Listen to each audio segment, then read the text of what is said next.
हाय दोस्तों, praise the Lord.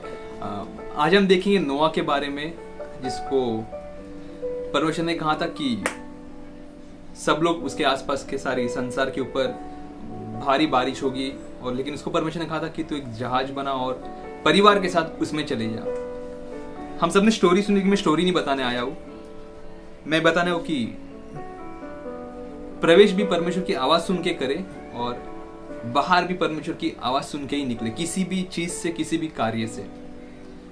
हम पढ़ते हैं उत्पत्ति के 7:1 में, जहां पे परमेश्वर नोआ को आज्ञा देता है अपने परिवार सहित, अपने परिवार के साथ, और जो भी मैंने तेरे को जिनके साथ जाने के लिए कहा, तू क्या कर, उस जहाज में जा। परमेश्वर की आवाज सुनता है, जहाज में प्रवेश करता है।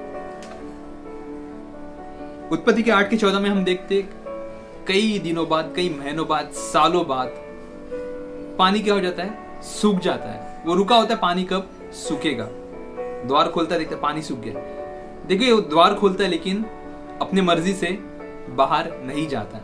उसको दिखता है कि जमीन जो है, भूमि जो है, वो सूख गई है, लेकिन वो रुकता है परमेश्वर की आवाज के लिए, कि मैं परमेश्वर की आवाज सुन के ही अंदर आया था, और जब उसकी आवाज आएगी तब मैं बाहर आऊंगा।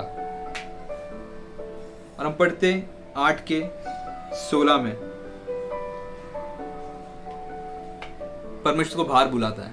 परमेश्वर कहता है, नो अपने परिवार के साथ, जिनके साथ भी तू अंदर है, क्या कर, बाहर आ जा। और परमेश्वर की आवाज सुन के बाहर आता है, और फिर परमेश्वर को आशीषित करता है। हम लोग कई बार सोचते कि प्रवेश तो हमने परमेश्वर के परमिशन से किया, बाहर खुद की मर्जी से आता हो। कोई भी चीज हो सकती है आपके जीवन की, कोई भी एरिया हो सकता है आपके लाइफ का। अगर आप किसी इंसान की सुन के किसी चीज में खुद को इन्वॉल्व कर रहे, इंक्लूड कर रहे, और किसी इंसान की सुन के या खुद की सुन के किसी चीज से आप खुद को एक्सक्लूड कर रहे हैं, मैं कहना चाहूंगा परमेश्वर का सुनिए, उसका सुनिए, उसकी आवाज को सुनिए। जब वो कहे कि it's time to enter, please enter. जब वो कहे कि समय आ गया कि तू अब भीतर आ, तो भीतर जाइए। और जब वो कहे समय आ गया अब तू बाहर आ, तो बाहर आइए। मैंने जैसे कहा, उस नोआ ने अपने द्वार को खोला था, उसको दिखाई दे रहा था कि भूमि सूख गई है, लेकिन उसको खुद का दिमाग नहीं चला कि मैं बाहर चले जाता हूँ, भूमि तो सूख गई है, बाहर चले जाता हूँ। वो रुका। परमेश्वर हमसे भी यही चाहता, हम परिस्थिति को देखते हुए बाहर ना निकले, कि मुझको तो लगता है सब ठीक है, मुझको तो लगता है कि अब मैं ये काम कर सकता हूँ, मुझको तो लगता है अब मैं ये काम बंद कर सकता हूँ। नहीं, listen to God and he will guide you well. परमेश्वर की सुनिए, वो आपकी अच्छी तरह अगुवाई करेगा, क्योंकि उसको सही वक्त पता है।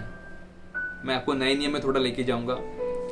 यीशु ने कई बार कहा मेरा समय नहीं आया, और जब समय आया उसने सिर्फ किया नहीं, उसने क्रूस पे कहा पूरा हुआ। परमेश्वर हमसे चाहता है कि हम भी सिर्फ करें नहीं चीजों को। एक प्रकार के लोग होते हैं जो सिर्फ चीजों को करते हैं, दूसरे प्रकार के होते हैं जो पूरा करते हैं।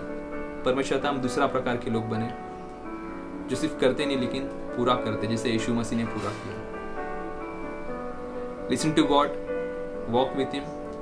यीशु के सुसमाचार को शेयर कीजिए, यीशु को सब्सक्राइब कीजिए हमेशा की तरह, और चलते रहिए उसके साथ। He is a very good God, बहुत अच्छा परमेश्वर है। सबको परमेश्वर आशीष दे। यीशु आप सबसे प्रेम रखता है। धन्यवाद, थैंक यू।